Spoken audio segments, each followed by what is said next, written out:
प्राचीन काल में दशरथ नामक प्रसिद्ध चक्रवर्ती राजा हुए थे। राजा के कार्य से राज्य की प्रजा सुखी जीवन यापन कर रही थी। सुख और शांति का माहौल था। उनके राज्यकाल में एक दिन ज्योतिषियों ने शनि को कृत्तिका नक्षत्र के अंतिम चरण में देखकर कहा कि अब यह शनि रोहिणी नक्षत्र का भेदन कर जाएगा, जिससे रोहिणी शकट भेदन भी कहा जाता है।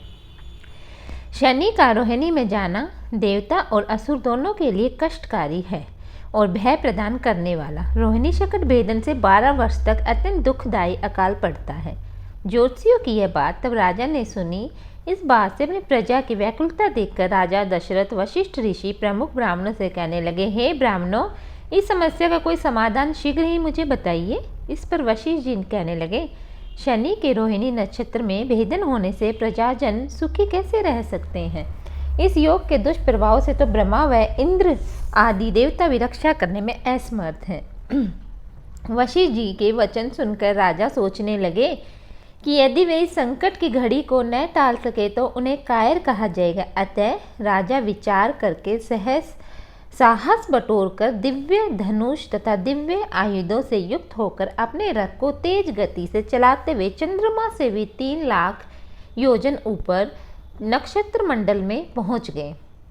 मणियों रत्नों से निर्मित रथ में बैठे महाबली राजा ने रोहिणी के पीछे आकर रथ को रोक दिया। श्वेत अश्वों से युक्त और ऊंची ऊंची ध्वजाओं से सुशोभित मुकुट में जड़े हुए बहुमूल्य रत्नों से प्रकाशमान राजा दशरथ उसमें आकाश में दूसरे सूर्य की तरह चमक रहे थे।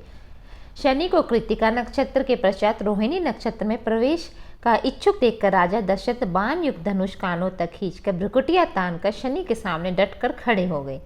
अपने सामने देव असुरों के संहारक अस्त्रों युक्त दशरथ को खड़ा देखकर शनि थोड़ा डर गए और हंसते हुए राजा से कहने लगे, हे राजेंद्र, तुम्हारे जैसा पुरुषार्थ मैंने किसी में नहीं देखा, क्योंकि देवता असुर मनुष्य सिद्ध विद्याधर और सर्व जाति के जीव मेरे देखने मात्र से भयग्रस्त हो जाते हैं।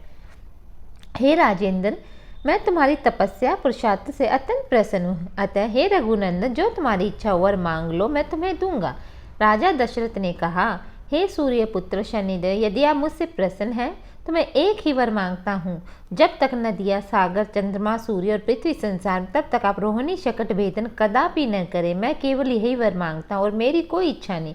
ऐसा वर मांगने पर शनि ने एवं वस्तु कहकर वर दे दिया। इस प्रकार शनि ने वर प्राप्त करके राजा दशरथ अपने को धन्य समझने लगे। शनिदेव बोले, मैं तुमसे बहुत ही प्रसन्न हूँ, तुम और भी वर मांग लो। तब राजा दशरथ प्रसन्न होकर शनिदेव से दूसरा वर मांगा।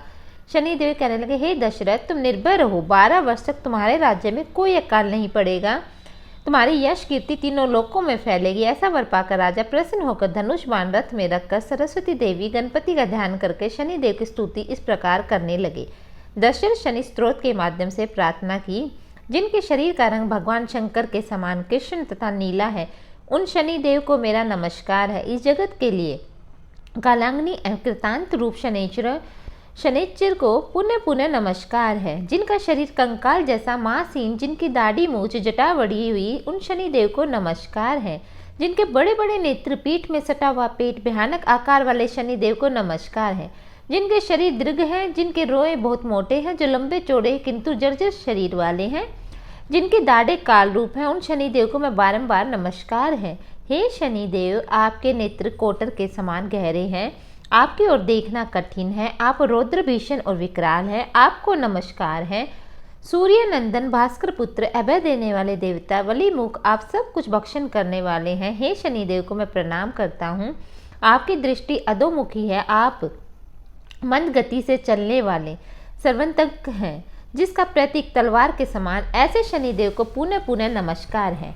आपने तपस्या करके से अपनी देह को दग्ध कर लिया। आप सदा योगाभ्यास में तत्पर, भूख से आतुर, अतृप्त रहते हैं। आपको सर्वदा सर्वदा नमस्कार। जिसके नेत्र ही ज्ञान है, सूर्यपुत्र शनिदेव आपको नमस्कार है।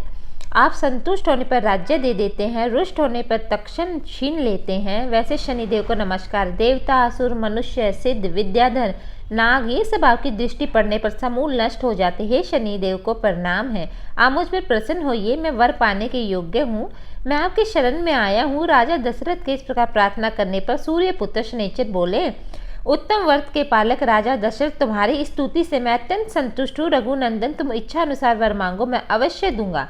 अर्थात, हे प्रभु, आज से आप देवता, असुर, मनुष्य, पशु, पक्षी, नाग, किसी भी प्राणी को पीड़ा न दे, बस यही मेरा प्रिय वर है। शनिदेव ने कहा, हे राजन, वैसे इस प्रकार का वरदान मैं किसी को नहीं देता, परंतु संतुष्ट होने के कारण रघुनंदन मैं तुम्हें दे रहा हूँ।